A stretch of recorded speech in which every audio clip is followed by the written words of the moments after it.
Yeah. Hello, everyone. Today we have a new guest with us, Daniel O'Connor. And the reason we invited him because he has amazing experience. He has more than 30 years experience in IP management and product commercialization. That for us will be very interesting to ask you very uh, important questions, especially nowadays, especially related to the uh, digital product. But first and foremost, I would like to start with very, very simple question. Why and what made you do the job you Well, do? Why did you start working in IP management? Why do you think that's important? in 1984, I had my first company. It was called Telephone Accounting Systems. We developed some software which sat in background on an IBM computer when they had twin disks. They didn't necessarily have hard drives. And we had 256K memory. That was all we could use. We had to be very tight on our code. And we built this thing which monitors telephone lines for switchboard exchanges. So we knew who called who at what time of the day. All the hotels needed it. Big companies wanted to check on their staff to make sure they weren't ringing overseas and things like that. So we provided that service and we sold the software outright. Later we learned we should actually give them 1 year's subscription, and then keep it going. But I had to learn the hard way and I had to fund it the hard way, and it was a nightmare. But when I learned how to do it, I started sharing that with other people. And one of the local universities here hired me and said, would you like to commercialize our ideas as they come out of the university? And I started doing that for them part-time. And that grew into a business. And it just took off from there. Okay, that's a very interesting story. I mean, that's a very solid reason to start, to do business consulting as you currently doing. So the question is, when we're talking about commercialization, every single person I know would think about partner. Yes. The thing they will think about how to protect their IP rights, and the first thing they will do, they will apply, for patent. And my question is, what do you think? Is it like rational? What's the best strategy? What the first thing any inventor has to do? Okay. Does the application for the patent is actually a right thing? No, it's not actually. You need to protect the product, but not with the patent, because firstly, patents cost money. And even the provisional patent, which is very affordable, starts to cost money after 12 months because you've got a 12-month window. But you still don't know if you have any value. You've got an idea, but you haven't got any value. So the first thing you should do is really turn the whole model upside down and work outside in, work from the market backwards. So what we do is we say to people, an idea has no value, but an idea with a commercial model wrapped around it does have value. So you have to work out what the commercial model is going to be to make money from that idea. So the first thing we do is we start with independent market validation. We then work on proof of concept. We work on pricing and costing, because you need to know what it costs to build and what it costs to sell. There's enough in there in between that for you. If not, what's the point? And then we have to work the derived demand. We have to know that you have the capacity to build it. You can source all the components that's needed. You don't need special licenses or certification to use it. It might be a medical product. You've got to go through all the approvals and all of that sort of thing to get it going. And once you've got that, you've got a commercial model now that says, what I've taken out a lot of the risk because I now know people will pay money for it. I know how they'll buy it because I've asked the industry, where do you go to solve the problem you've got right now that my product's going to solve better? And once I can do that, I can work out how the distribution channels are going to work as well. And after that, I'm starting to share information with people like, for proof of concept, I might go to a design engineer, I might go to a prototyper, I might even just buy a 3D printer these days. I might go and talk to a patent attorney. But in between, all of those consultants that I'm talking to, I'm not buying from them, but I am signing everybody who talks to me with a non-disclosure agreement. Non-disclosure agreement makes sure that everything they come up with is mine, but more importantly, I add 2 clauses to it. One is a waiver of rights that says, if you and I collaborate together, we work together on this particular project, we come up with some more ideas. Those ideas, you waive your rights to those ideas, they become mine. And the other is a non-compete clause. So it says that if you're a design engineer or just a structural engineer or something, and I've brought you into my project, I want to make sure that you don't end up going into business against me. So I want to hold you out for 5 years. And so I put a clause like that, a non-compete clause in the agreement as well. So I'm making sure that I can own and protect the product or the idea while it doesn't have value. And that I'll only start the clock on the patent before I raise the money for it, because then I've got 12 months. I know that I have to sprint to the finish, if you like. I have to get this product from a standing start to earning money, enough money to pay for the patents. Because I don't want to pay for the patents, I want the project to pay for them. Do you think that the grace period, 1 year, is enough time? Yes, it is. Yeah, I can generally get people, because you don't have to be making profit. I work with people on a program called Inventors Academy, and we work for 6 months, and we pretty much guarantee people in the 6 months that they work with us, they will get one cash generating transaction. So it might be raising some funding, early seed funding, it might be a distribution agreement, might be a licensing agreement, or it could be a trade sale. Either way, we'll get them to that one event so they can have enough money to then do that again and keep going. So it's important that you get liquidity. That's where the options become yours. Otherwise, you're a beggar. Okay, so I have a question. Yes, the thing is about non-disclosure agreements. Non-disclosure agreements, they basically work through all around the world, right? The thing is, because you in Australia, I'm currently in the United States, and the thing is, I'm more aware of patent law in the United States. The thing is, if I'm signing up an agreement with someone in China, does this non-disclosure agreement going to work in China? Yeah, in the first 6 to 12 months, I don't take projects to China, Malaysia, or Japan because it's just too risky. Okay. Yeah, and there's southern European countries that I have a problem with, Balkan countries, Yugoslavia, and places where it's every man for himself, and I accept that it's going to happen, but I want it to happen after I've got enough cash to be able to, and my provisional patent, so I can support myself. So I don't look worldwide. I only look at my local area and get my project some traction, so I can earn me some money, so I can pay for itself to roll out. And when it starts earning money, I've got my provisional patent in place, and then I've got protection globally for 12 months.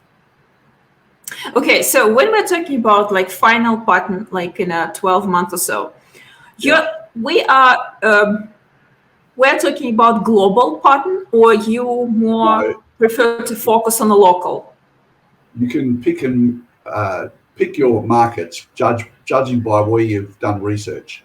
So you'll know you've got a product. So in the past, I've dealt mostly with industrial products, not consumer products. And so I know my markets. If I have a mining product, I know, or oil and gas product, I've got 4 countries that I need. That's it.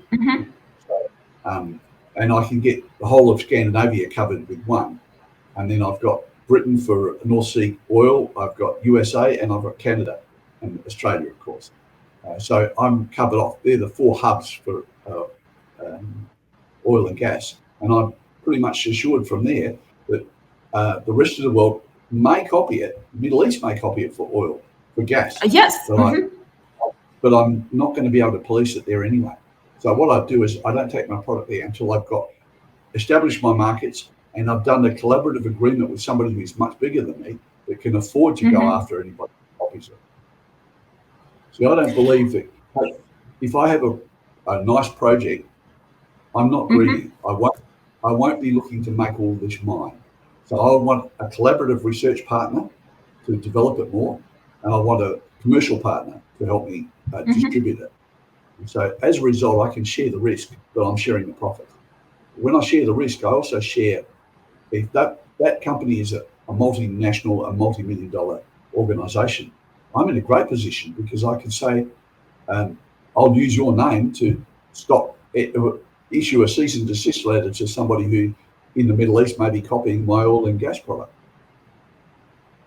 Yes, talking about big organizations who are very influential and they have a lots of money. How to see, the thing is, very often they trying to spend as less money as possible, so to leave them a lot more benefits than to actual inventor. And I believe that the hard part is to actually negotiate the agreements, the licensing agreements and etc. in beneficial for the original inventor way. Because personally, I'm aware that corporations, they have a lot more resources. They have a lot more experience dealing with with inventors and IP. And what would you recommend? Like if an inventor is trying to sell or trying to somehow negotiate some idea, what would you recommend? This has changed in the last 5 to 8 years. I'm part of a UN task force for innovation and competitiveness, and we did a study on this. We identified that the way major corporations buy intellectual property these days has changed quite a bit. So in the past, you had 3 options. There was hunting, there was harvesting, and there was trapping. I'll explain. Hunting is where they go out and find an idea and they just buy the company. Harvesting is where they build it up from inside, like your 3M model, and that's still doing it. So 3M will build within a research and development department, which is very expensive to do, but they bring in the right people, they focus them in one area, and they evolve and get iterations of new product. It's very hard to get brand new products in different areas because the thinking will be in the certain areas that you're already in. And so it's very hard to get something outside of that. So, and that makes it difficult, but the trapping is where they're going these days. And what trapping is it's like a person who's doing trapping. They go out in the evening and they might set traps all around their cabin. For let's say 5 miles or so, they put traps to catch wildlife. And then the next morning they come in and find different animals in the traps and they decide what they want to kill and eat and let go the rest, hopefully. So what we're finding companies doing with trapping is they are going out with, instead of buying a project for $5 million, they would go out and do projects for $100,000 each and seed these projects for maybe 10%, but also get an option. So the option can give them the right to buy more, maybe to 50%, maybe to 100%.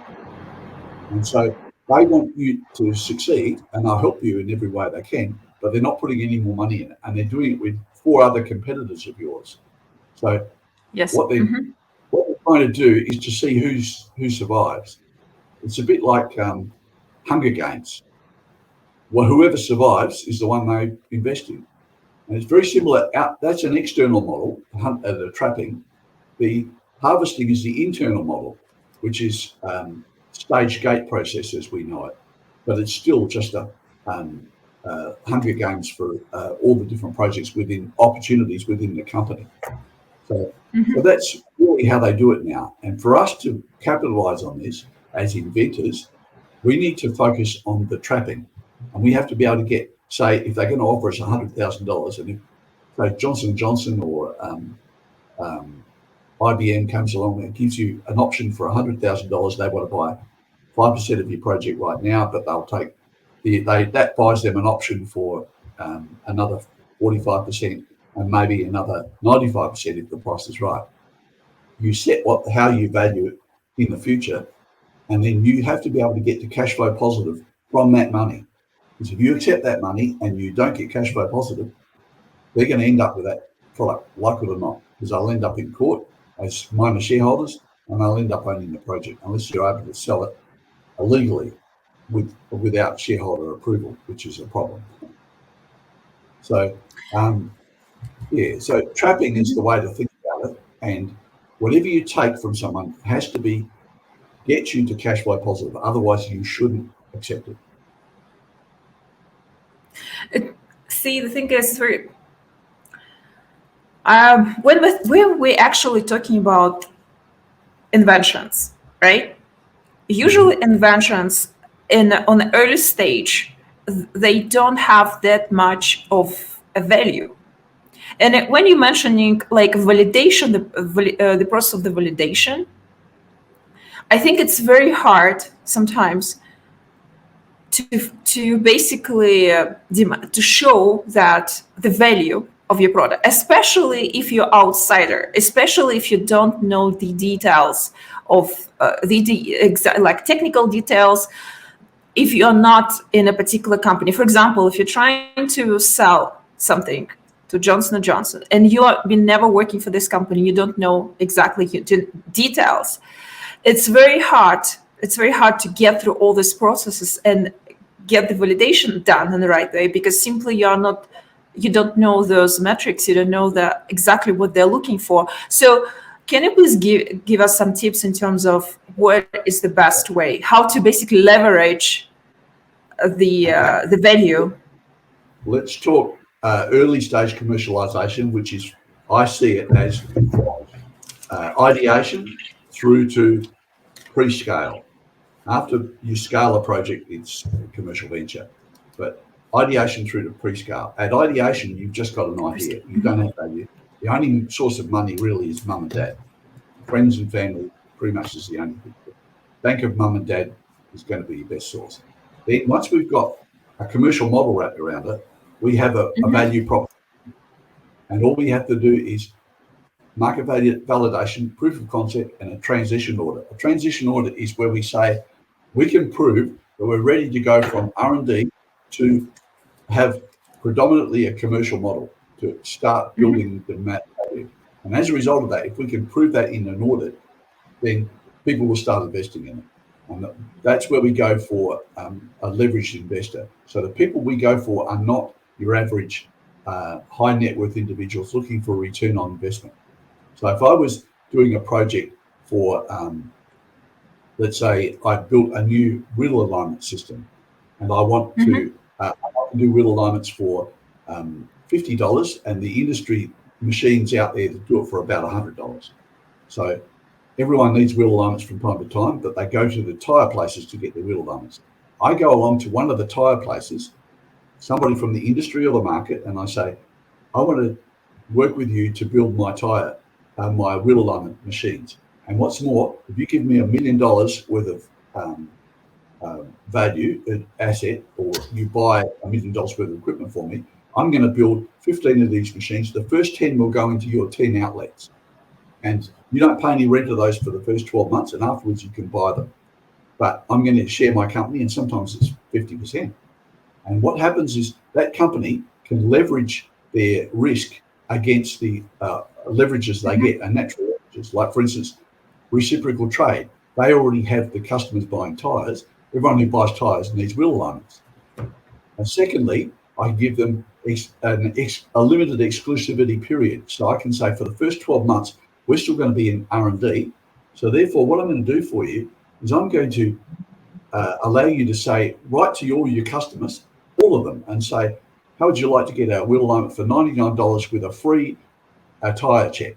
So what happens? They get crowded out with wheel alignments for $99 because their competitors charge $250. They get a $99 wheel alignment. Their average sale value isn't $99. It's going to be about $400 because people will, if you've got a need for a wheel alignment, you need tyres. So they can sell their product and it doesn't cost me anything. Reciprocal trade, that's the first one we always look at. We have 14 different leverages, including things like collaborative research partnerships.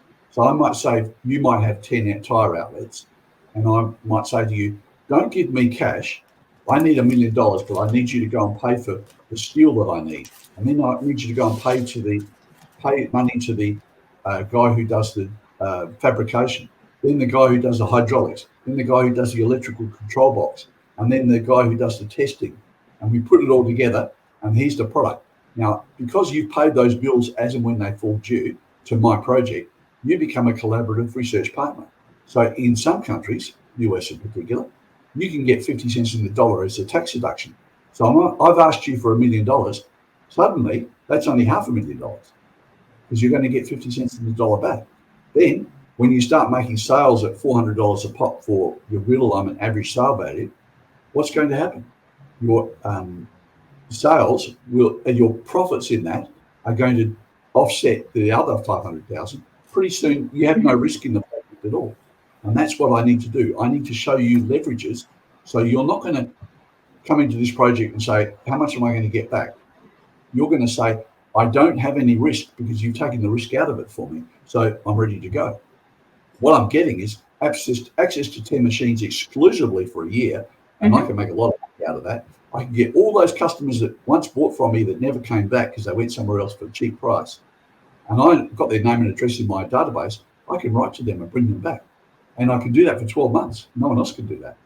So there's lots of things you can do with reciprocal trade and collaborative research partnerships. There's a whole lot of options available for leverages which don't cost me, the inventor, any money, but give you, the investor, quite a bit of benefit. If I pick somebody who's a partnership rather than just a straight investor, you're not looking for ROI, you're looking for ways to mitigate your risk and then be part of a project and still get a share of the project as it goes forward.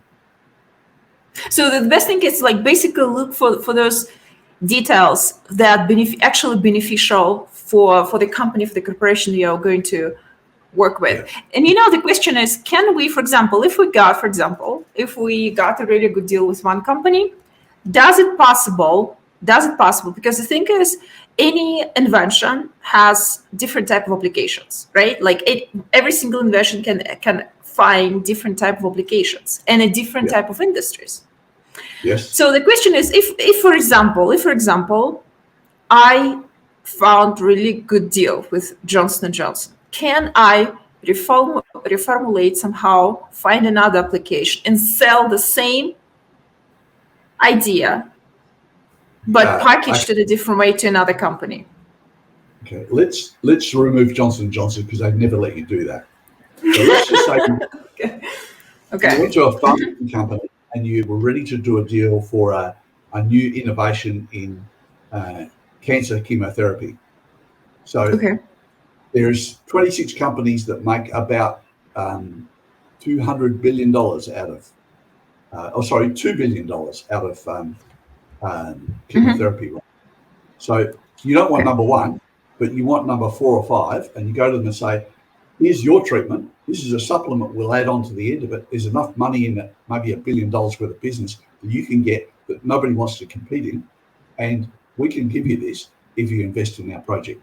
But we're only going to do it for you. You specialize in women's cancer or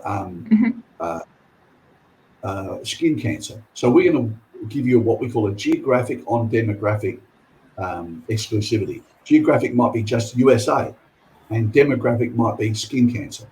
So then I can go into US and look for somebody in organ cancers and work on something else, or I can go to Europe and look for skin cancer as well. And I can resell my model and build up my value by having 100 different,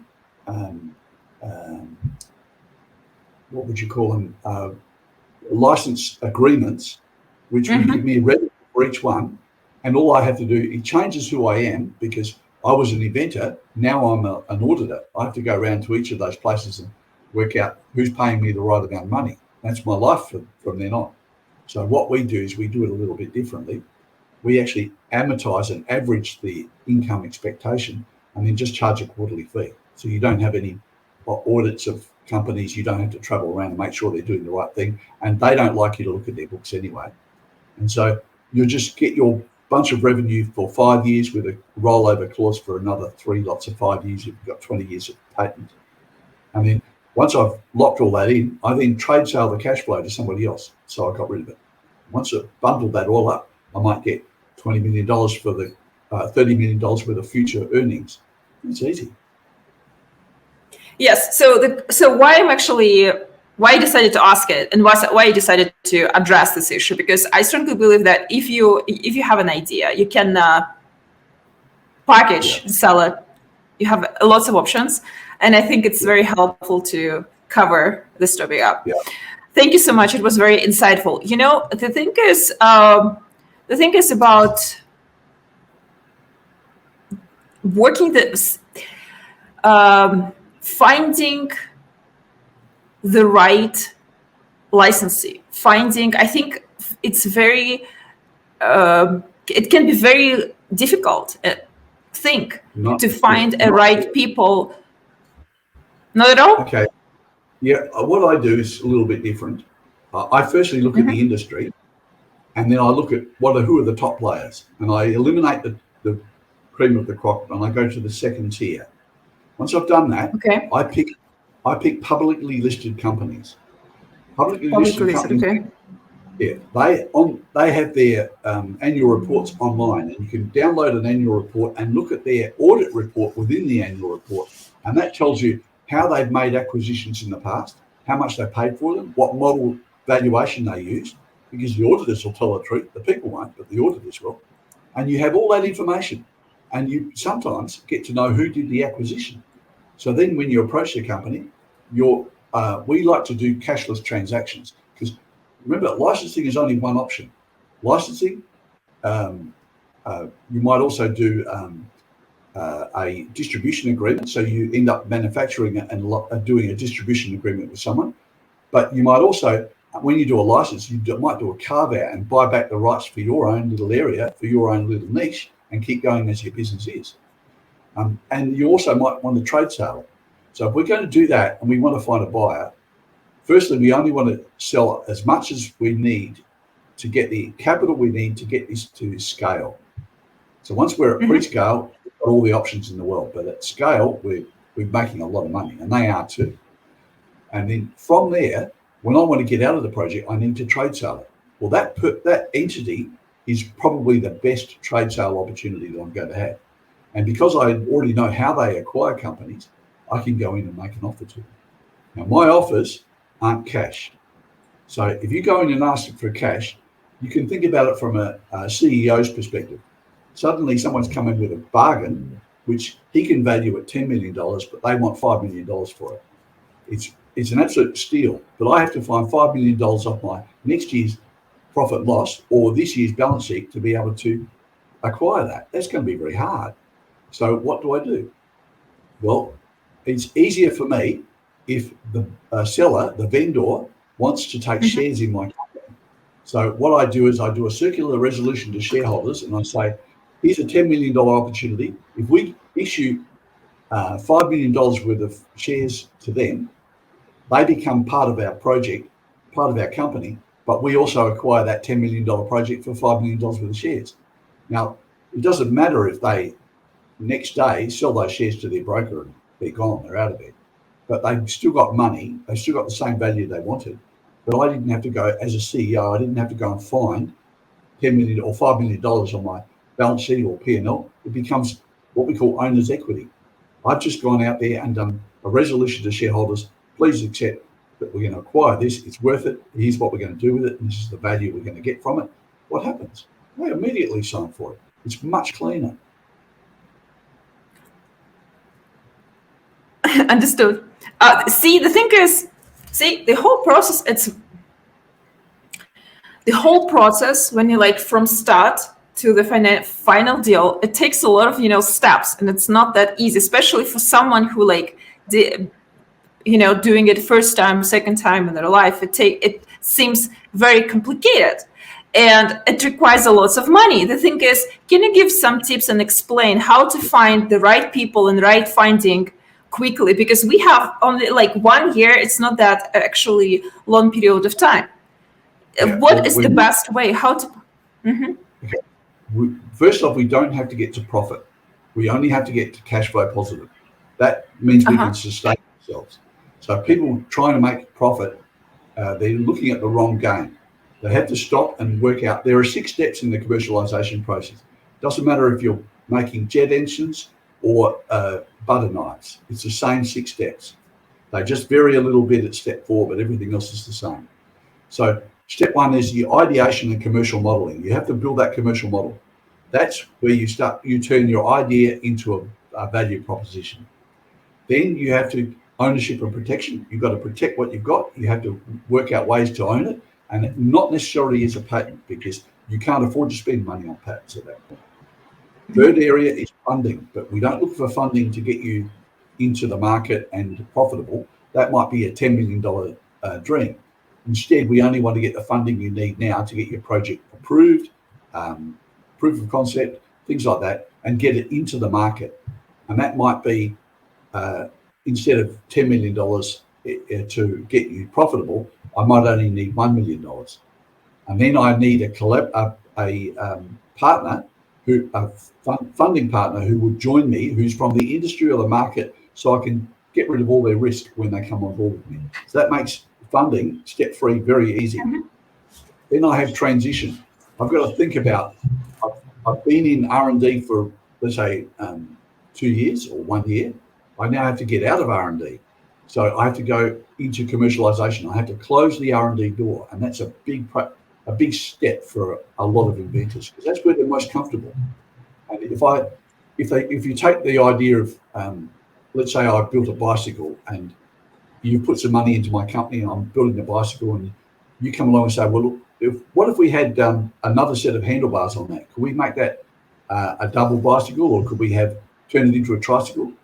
The most comfortable thing I'm going to do is just cycle back into my R&D and build you a tricycle or a 2-seater bicycle, because it's easier for me, because that's where I'm comfortable. But that's not what you want. What I need to have is the discipline to say, great idea, it's product number 2 or 3, and we're going to focus on getting money out of product number 1. All the money you gave me is to make a commercial model a reality from product number 1. So it takes discipline to close that door at step 4, which is a transition. And then from there, step 5 is, it's just gone blank for a second, scaling your project. So that's where we take doing what you're doing now. Let's say you're doing $1 million a year. I need to make you do $1 million a week. How do I do that? It's a completely different mindset. It's a different way of funding. It's everything. And that's where we usually let projects go at there. But we pick them up again at step 6, which is exit, because people don't know how to sell out their projects. So if you ever know someone who's had a number of companies and they build and sell companies all the time, they've worked out that they know that building a company or starting a company with the end in mind. They already have the buyer worked out who's going to buy this company when I finish with it. So what I'm going to do is start with this product and work towards making a product that company will end up wanting to buy from me. That's how they make money. And so what we're doing is we're doing the same thing, making sure your exit is tailor-made for one particular company. And we do that through downloading their annual reports from their websites and looking at how they've gone and done acquisitions and at what stage they do acquisitions and who does the acquisitions and how do they value them and everything else. So it's all there, it's all written there. And you might have to go back Yes, it's understood. See, the thing is, in terms of validation, it's, the exit, like every single person in a business area, they're all saying, whatever you do, if you're starting a project, you're trying to build a company, always have to think about exit strategy first.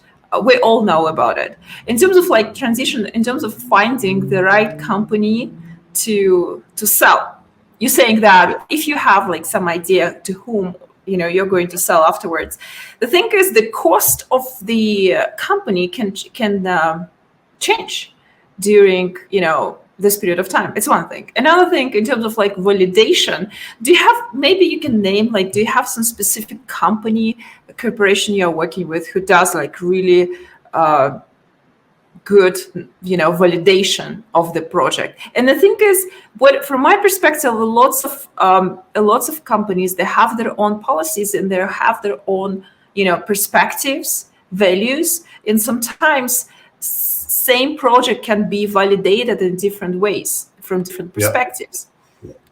Okay, well, first thing first, you have to validate the project before you start. And that will also tell you who the end buyer is. If you do this right, you already know who the end buyer is before you've even started. Now, I'm picking up projects at ideation. Post-ideation, I'm doing a commercial model and turning the idea into a value proposition. So it then becomes a project. So at that stage there, before I take projects on, I run a scorecard audit of their project. 36 questions online, they can fill it all out, bang, there it is. There's a report that says, this is where your risks are, this is where your benefits are, this is who will buy your company. It's as a profile, it's all there. And once you've got that, it's pretty easy to focus because you always start with the end in mind. Stephen Covey always told us that. Start with the end in mind. You know who the company is, you're working towards something they will buy, and you've already studied up on that company to know how they buy. So you're working towards that. That's how it works. It always has. I've had one project, Dallas. I went along to the, I wanted to bring someone new in there because their CEO was not suitable.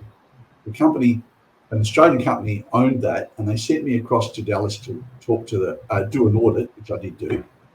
And then I said, you need a good CEO, and let's bring in a commercial partner at the early stage who can actually put his time in.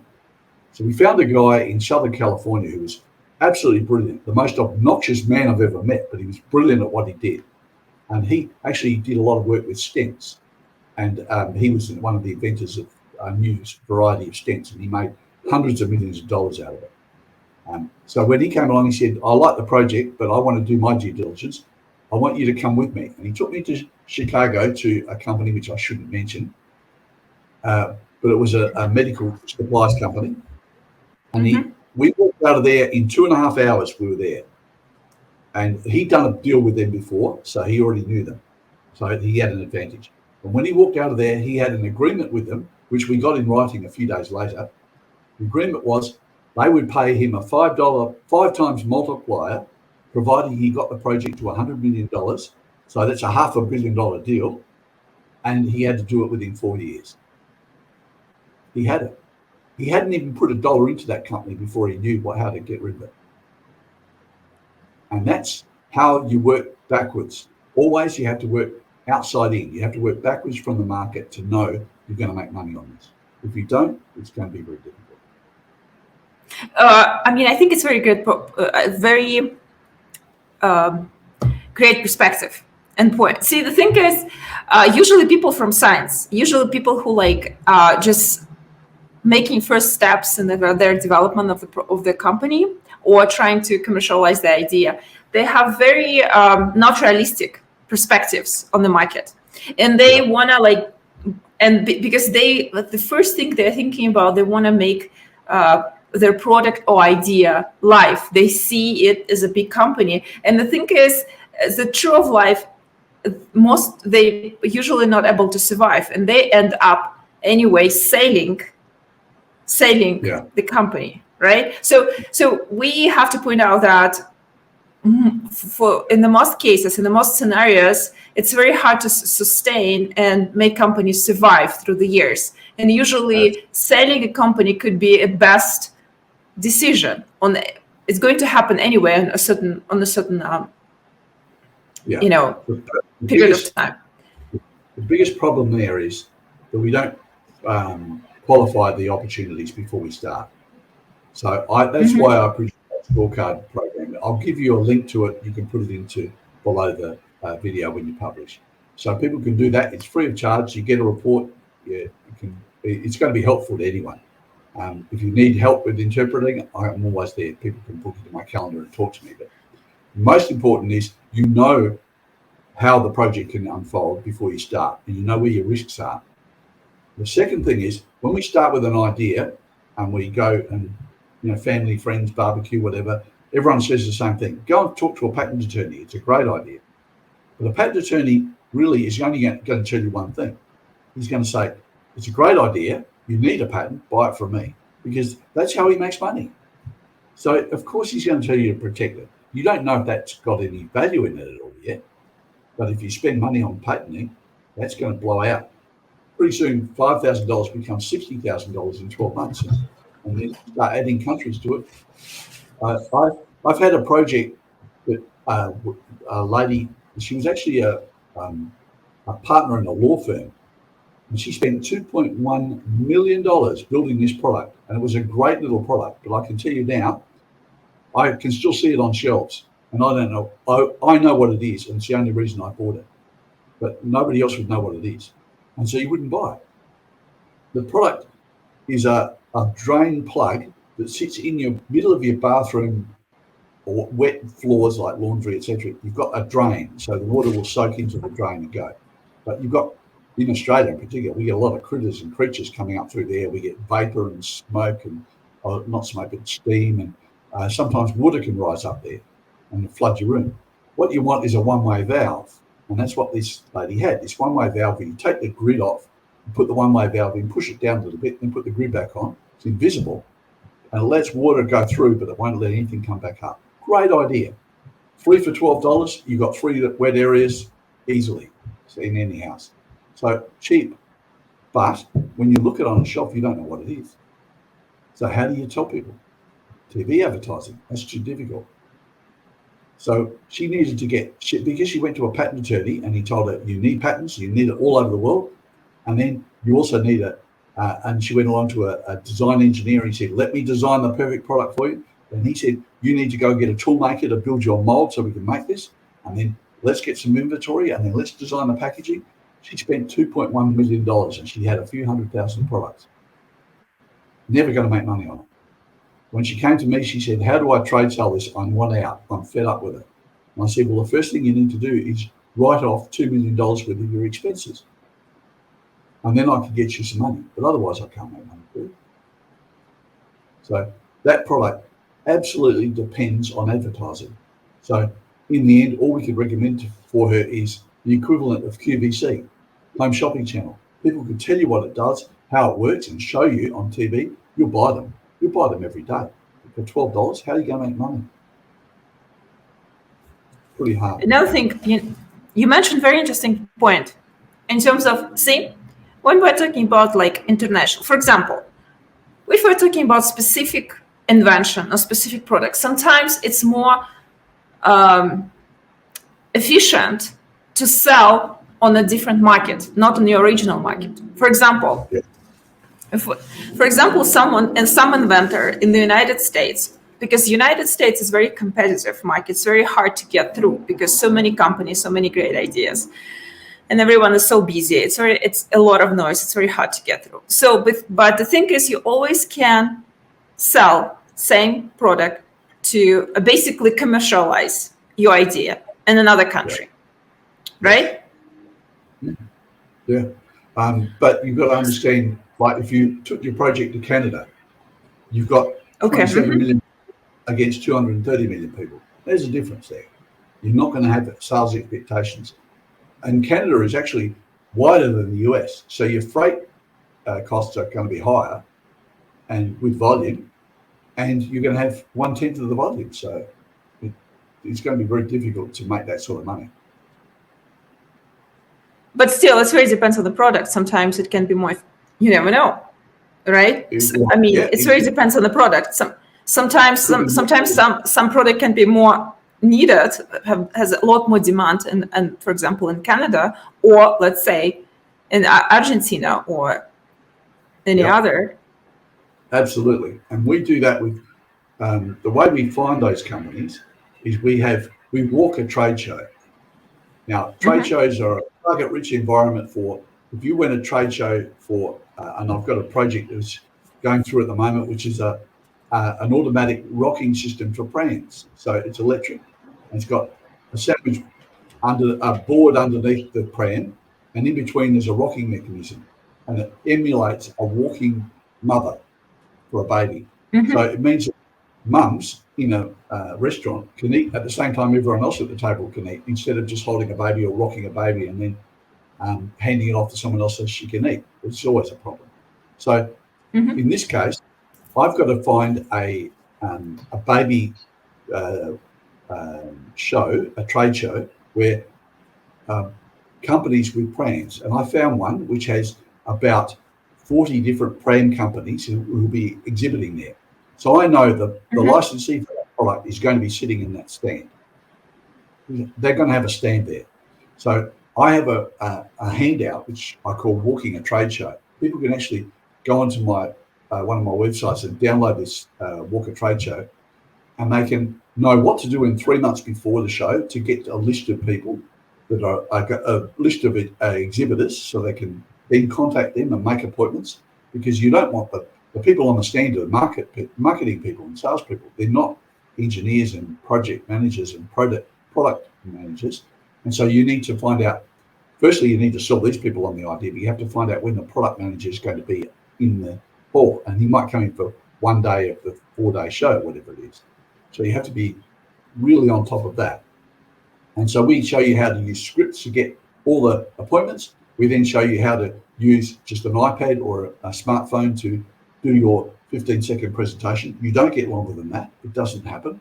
If you think you can 15 seconds, you said? You said 15 seconds?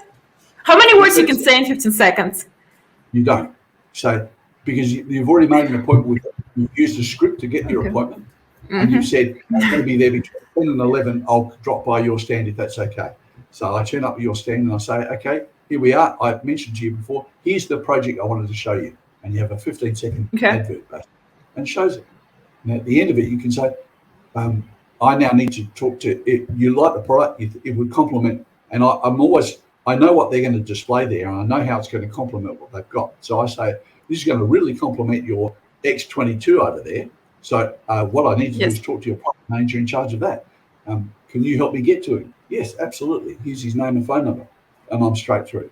Because if you ring a switchboard of 3M or IBM or something like that, you're not going to get through to anybody. It doesn't happen. And then certainly if you say, I want to talk to the product manager for the X22, you never hear back from them. So I've gone. Yeah, usually, and you know what? One simple thing, if in terms of 15 seconds, often if they like idea, they will say, thank you, great idea, we'll see you later. And they will see, the thing is, they can always get your idea implement without even you letting you know about it. So you have to be really careful in terms of what you're going to disclose, right? Yeah. The biggest problem is... What are those? Yeah. Yeah. The biggest problem at a trade show is they see me for 30 seconds. 15 seconds, they're watching a video. At the end of that, they've got 500,000 people coming through that show. How are they going to remember me? So I have to get a call to action. I have to actually say to them, I think it's going to complement what you've got. It's going to make every sale you make on that product worth more money because you can add this to it. Now I need to talk to your product manager. Can you give me the name and details of him, and I'll go and contact him. And basically what I'm saying to you is I'll leave you alone if you give me the person I need to talk to. And then when they give me that detail, I'll punch it into my phone. I say, okay, I'll talk to him today. Can I come back and see you and let you know how it goes? And they'll say, no, don't worry about it, or yes, please. And then what happens is they get a call from the person they gave, the referral they gave to me, saying, what's this all about? And the guy says, great product. You need to talk to them. It's good. And what happens? I get my appointment. So that's all scripted so that you know exactly what happens. When you go to a trade show, particularly in another country, like for instance, you're going to go to Germany, and Germany has some great trade shows. So if you went to Hanover and the toy fair, I forget the name of it now. I've been to that one; it's beautiful. But they have 20 pavilions in an oval shape. It's acres and acres of coverage. But anyway, what I do is I'm moving around to all of those, and they've got so many people. All I'm trying to do is get another appointment from them. If I go to Germany and I go to Hamburg, for instance, then I say I might need to go to Dusseldorf or Berlin or somewhere. That's fine, but I use Hanover as my hub.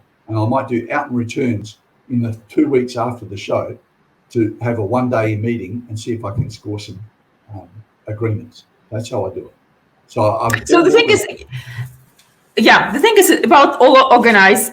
So you believe that people usually at trade shows on a big, events, they're so busy and they have hundreds of people to see. There is no even sense to ask them to sign a non-disclosure agreement. No. Usually you ask people to sign a non-disclosure agreement later on stages, right? If you actually have some deal going, right? It does work, yes. But having said that, I've already made contact with this person. I'm turning up at his stand by appointment. I didn't say I'll be there at 10:45. I said I'll come between 10 and 11 on Thursday. So I turn up. Mm-hmm. I've either already done a non-disclosure agreement or I'm just showing him the product, which is probably less than a patent. I'm not disclosing secretive information. I'm telling him about the outcomes.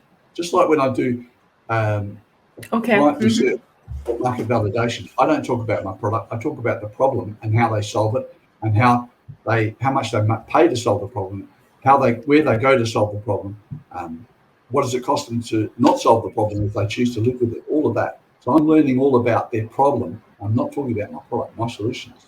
So you're basically initiating some interest. You're engaging the interest. You're basically pointing out in the problem and saying that, hey guys, I can help you to solve this problem. You're not talking about the way you're going to solve it, but you're pointing. Okay, that's interesting. Because I build everything. Everything is built to a problem, to solve a problem. If it's not a problem, like for instance, a Rolex watch, there's no problem there. Well, there is. The problem is esteem. People with a lot of wealth who still don't have self-esteem. So they buy a Rolex watch and they drive a Ferrari. That's not about having a more precise timepiece. It's about making sure that I'm seen as somebody who's validated. So it's really somebody who's a little bit empty inside and don't have the self-esteem. If you understand that, you'd never wear a Rolex. But that's the need, their problem. Yeah. So if we're talking about international market, because I think it's very interesting thing, because I believe that sometimes one market, especially like United States, can be oversaturated, and there is a high chance, a better chance to get a really better deal in another country. And the question is, what do you think? What is the best approach in terms of IP protection? I mean, would it be the better to have a global patent or local patent? For example, if I am in Europe, if I'm trying to sell some product in Europe, what is the best way to, is it global patent will be the best option, or I better be focused on a particular country and that will guarantee a better protection? What do you think? It's a balance. It's a balance between how much money you've got and whether you spend it on patents or advancing your project. I wouldn't spend the money on patents. A provisional patent is global.